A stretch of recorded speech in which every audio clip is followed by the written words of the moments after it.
Me verás a medida que aprendas que el Hijo de Dios es inocente. Este me se refiere a Jesús, por supuesto, y lo que lo mantiene oculto de nosotros es la culpa. Cuando dice que Él está presente dentro de la relación santa, esto no significa que Él no esté presente en una relación especial. Puesto que está en nuestras mentes, su amor siempre está con nosotros. Pero la relación especial es el hogar de la culpa, y la culpa mantendrá oculta a la persona que representa para nosotros la ausencia de culpa. Entonces la culpa actúa como un velo que mantiene fuera de nuestra experiencia la luz de nuestra ausencia de culpa. Por eso Jesús sostiene la lámpara, ¿no?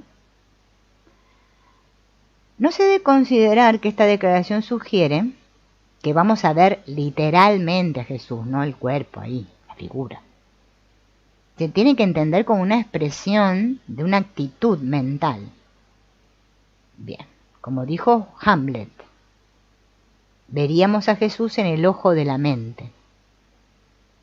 Él siempre anduvo en busca de su inocencia y la ha encontrado, pues cada cual está tratando de escapar de la prisión que ha construido, y la manera de encontrar la liberación no se le ha negado.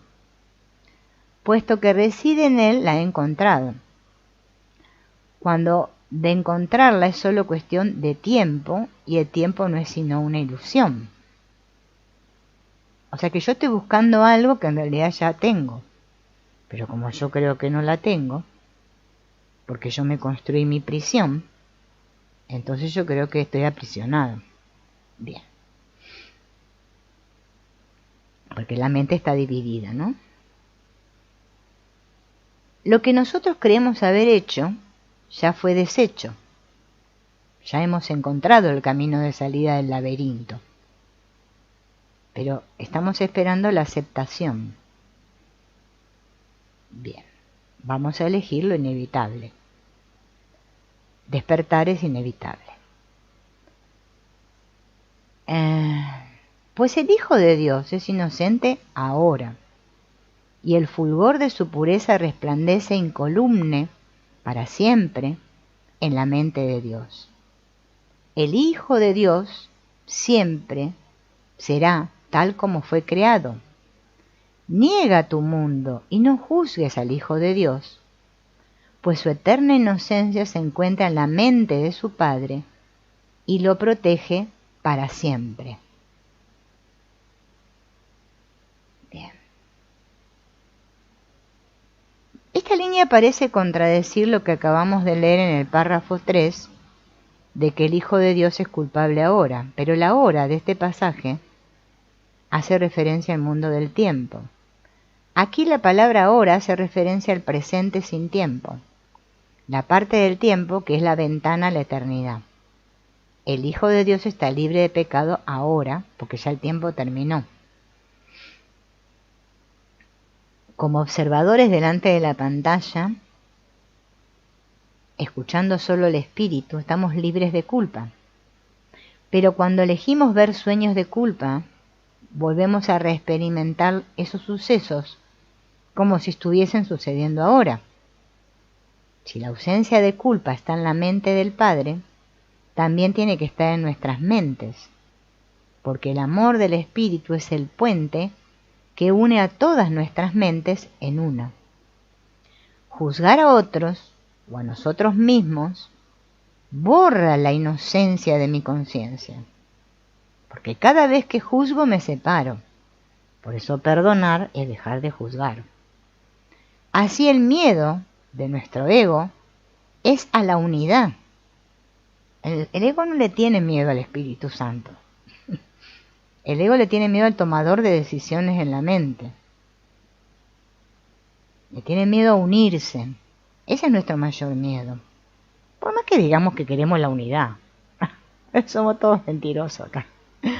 Queremos conservar nuestra individualidad y ser importantes, iluminarnos individualmente y todo eso. Ya sabemos cómo es el cuento acá. Bien. Bien. Entonces, renunciar al juicio es el requisito previo a la paz. Si no dejo de juzgar, nunca voy a sentir paz. Es imposible. A medida que percibas a los santos compañeros que viajan a tu lado, te darás cuenta de que no hay tal viaje, sino tan solo un despertar. Bien.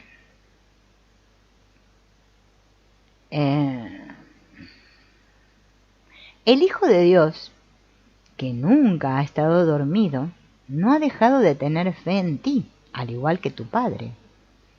No hay ningún camino que recorrer ni tiempo en el que hacerlo, pues Dios no espera a su Hijo en el tiempo, ya que jamás ha estado dispuesto a estar sin Él. Y por lo tanto, así ha sido siempre. Permite que el fulgor de la santidad del Hijo de Dios disipe la nube de culpabilidad que nubla tu mente, y al aceptar como tuya su pureza, aprende de Él que es tuya. Voy a aclarar que esto es el párrafo 7 de, la introducción debe ser, de capítulo 13. Aclaro porque me olvidé de decirlo. Esta idea de que Dios nos expulsó del paraíso es la idea para nosotros que la culpa la tenga Dios, ¿no? Volver a la idea de que no, que yo quise abandonar el cielo, ese es responsable. Eso es lo que no queremos hacer, por eso sentimos culpa. ¿Bien?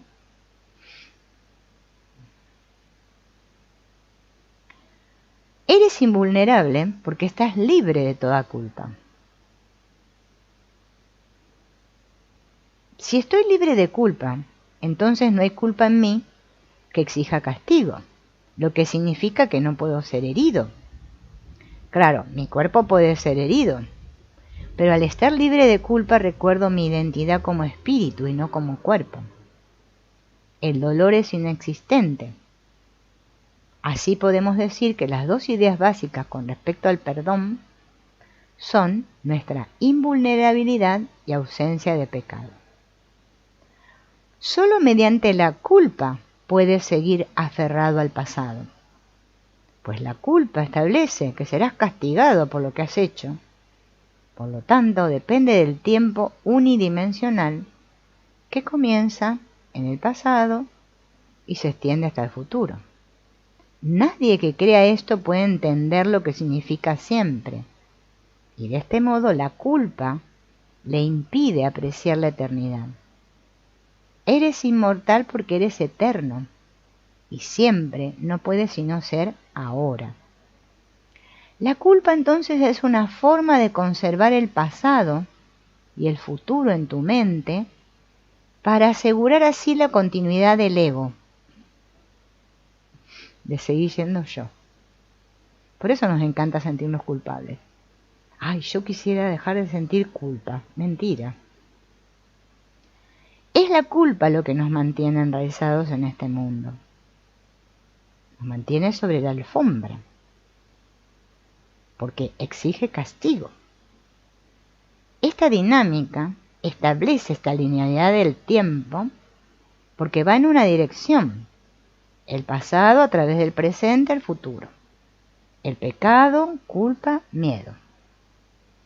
Este pasaje también explica por qué tenemos tantas dificultades para entender lo que dice el curso de milagros sobre el tiempo. Y esto se debe a que nuestra culpa nos enraiza en este tiempo unidimensional, impidiéndonos entender que el tiempo no es real y que todo ya ha ocurrido. De hecho, que ya terminó todo, que ni siquiera estamos aquí. ¿Cómo que no estoy aquí? Que yo soy bien real. Por favor. A otra parte con esas pavadas. ¿Cómo? ¿Cómo que el tiempo no existe? ¿No? ¿No es una locura eso?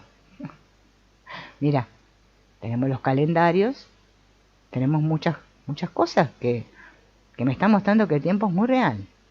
No vengas con esas pavadas, las chorradas que dicen los que estudian el curso de milagros. Cuando vas al chino tenés que pagar. Así me dicen a mí.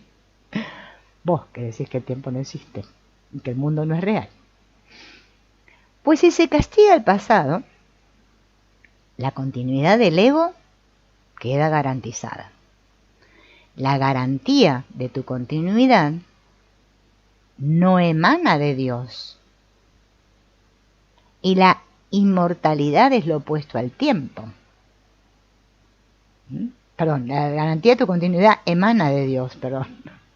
Y la inmortalidad es lo opuesto al tiempo. El tiempo pasa, la inmortalidad es constante. Aceptar la expiación te enseña lo que es la inmortalidad. Pues al aceptar que estás libre de culpa, te das cuenta de que el pasado nunca existió, que el futuro es innecesario y que nunca va a tener lugar. Bien.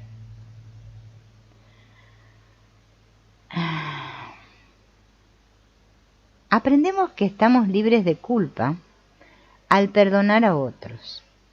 Al aprender que ellos no son culpables, estamos aprendiendo que nosotros no somos culpables. Si no somos culpables, no hay pecado. Y eso significa que no hay pasado. Pues el pecado solo tiene significado en el pasado. Recuerden, pecado, pasado.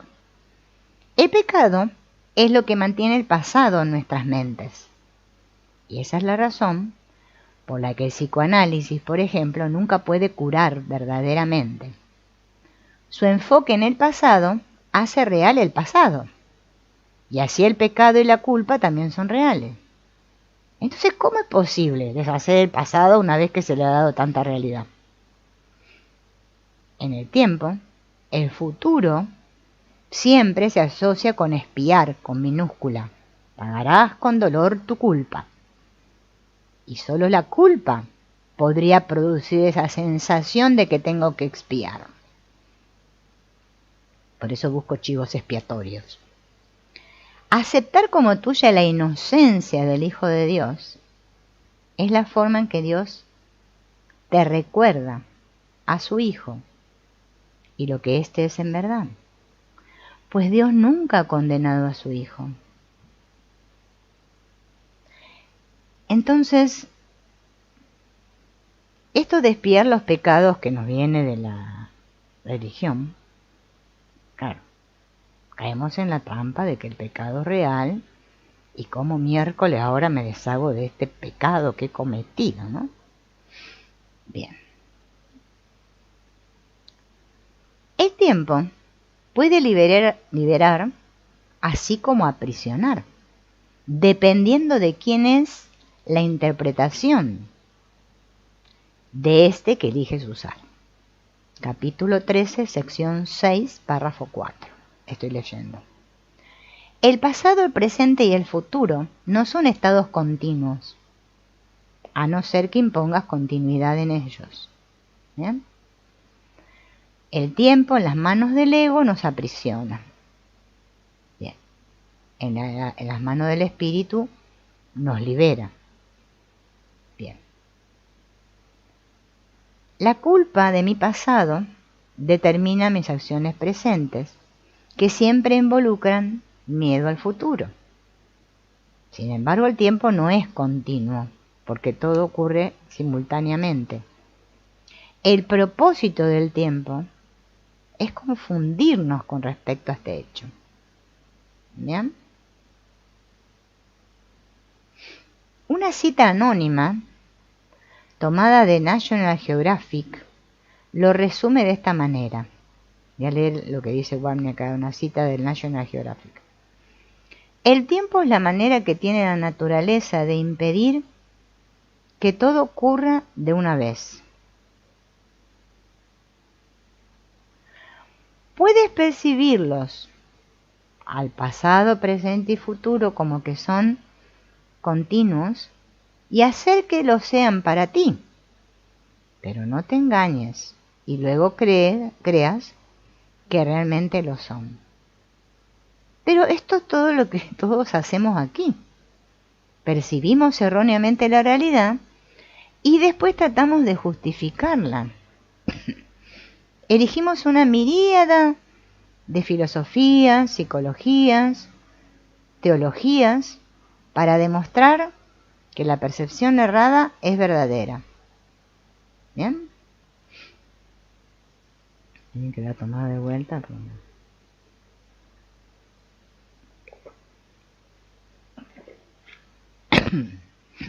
Bien. Pues creer que la realidad es lo que a ti te gustaría que fuera, de acuerdo con el uso que haces de ella, es ilusorio. La palabra ilusorio aquí es deliberada, pues esta es la palabra que se usa para denotar a las personas psicóticas que tienen ilusiones, o sea, delirios con respecto a la realidad. Hacen del mundo lo que ellas quieren que sea, tal como lo hacemos todos a otro nivel. Al hacer de la realidad del cielo una ilusión y de la ilusión del mundo la realidad, todos nosotros nos volvimos dementes. Por eso digo que acá estamos todos locos. Bien. El ego comienza con una creencia en el pecado, la culpa y el miedo, y así tiene las pruebas, ¿no?, de que el pecado, la culpa y el miedo son reales. Si bien en este mundo hay una diferencia entre los delirios de los psicóticos y las ilusiones que los no psicóticos, como nosotros, compartimos, dinámicamente las ilusiones siguen siendo las mismas. Como a los trabajadores de los manicomios o de los loqueros les suele gustar comentar que la única diferencia entre los pacientes y los psiquiatras es que los psiquiatras tienen la llave de salida del loquero y los locos no. Quieres destruir la continuidad del tiempo dividiéndolo en pasado, presente y futuro para tus propios fines. La realidad del tiempo que es holográfico, pero nosotros lo dividimos en presente, pasado y futuro. La única dimensión real es la intemporalidad. Bien. Pregunta. Otro problema involucrado en nuestra comprensión de esto es que nadie ha experimentado nunca personalmente el tiempo como adimensional o continuo, ¿no?, ni ha escrito sobre esa experiencia empleando categorías científicas. Hay relatos de místicos y otros que han empleado drogas para tener un estado alterado de conciencia, pero no parece haber relatos de experiencias personales expresadas en categorías estrictamente científicas, ¿no? Esto es lo importante, lo científico. ¿No nos ayudarían estas descripciones a entender lo que el curso está diciendo? Y Wapnick dice, podrían, y estamos avanzando rápidamente hacia una reconstrucción de nuestra comprensión del tiempo.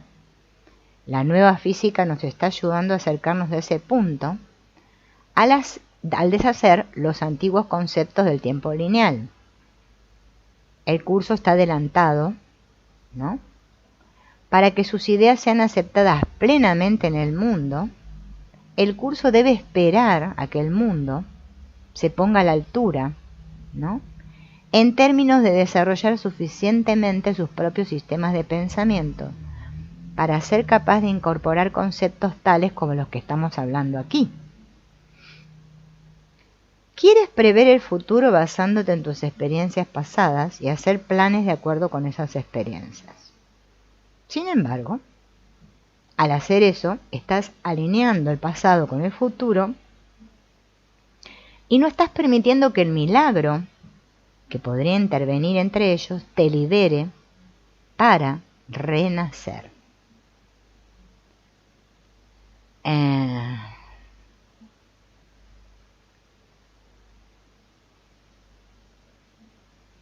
Este renacimiento tiene que ver con ver el mundo real, ¿no?, y dejar de ver el mundo ilusorio. Bien. El milagro te permite ver a tu hermano libre de su pasado y así percibirlo como que ha renacido. Sus errores se encuentran en el pasado y al percibirlo sin ellos lo liberas. Esto Es a lo que el curso se refiere cuando habla de contemplar la faz de Cristo. Dejar de ver al otro, porque cada vez que vemos a otro es que vemos todo el prontuario, ¿no? Viene con todo su pasado. Por eso nos cuesta más perdonar a los que hace más tiempo que conocemos, aparentemente aquí. No ver los pecados del pasado de otra persona. Eso es ver la faz de Cristo. Díganme quién ve la faz de Cristo acá. Yo, la verdad, sinceramente. Yo intento, yo pido ayuda, pero es que lo ves y te viene toda la película junta. Bien. Cualquier cosa de la que nos hayamos acusado o de la que acusamos a otro, aprendemos ahora, que dejamos de escuchar tanto la voz del ego, a ver a nuestro hermano sin pasado, tal como es. Es lo que dicen las constelaciones, que dicen, te veo. Es que mientras vemos el pasado es que no lo vemos. Vemos una imagen, lo que yo imagino que el otro es para mí. Le doy significado.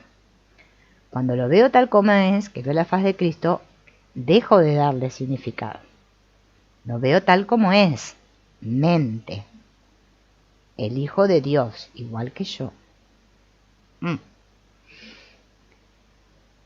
No como que el otro pide, porque hay estudiantes que, ay, pobrecito, está pidiendo amor. Como si vos no pidieras amor. Si acá todos pedimos amor, por favor. Porque creemos que nosotros como personas somos los perdonadores. No podemos salir de ese esquema. Esto es algo que sucede en la mente. El perdón se practica en la mente una. Cuando yo me sitúo en la mente una. Mientras yo crea que Divinita perdona a Pepita, y estamos haciendo lo que me enseñó la iglesia. Hoy perdono y al rato ya otra vez me arrepentí. Y otra vez tengo que volver a perdonar. Y esto no se termina nunca, para hacer cuenta la buena pipa. Por eso yo solo puedo perdonar ahora. Bien. Te veo tal como eres ahora. Sin errores. Nada ha tenido efecto.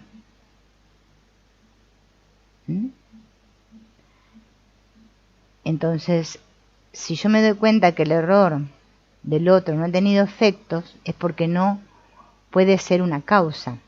Y si no es causa, entonces no existe. ¿Bien?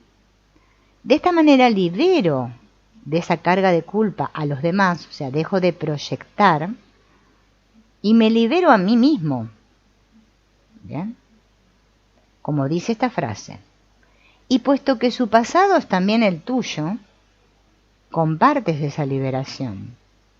No permitas que ninguna sombra tenebrosa de tu pasado lo oculte de tu vista, pues la verdad se encuentra solamente en el presente. Y si la buscas ahí, la encontrarás. La has buscado donde no está. Por eso no la puedes encontrar.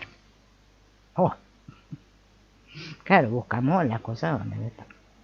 Es como que busquemos la bombacha en la heladera, no la vamos a encontrar. Bueno, aunque a veces puede ser que nos pase que ponemos la bombacha en la heladera, pero no. Los calzones los ponemos en la cómoda, en el ropero. Bueno, vamos a la cómoda. Y así aprendo a dejar de buscar donde no tengo que buscar. Me dejó de perder el tiempo.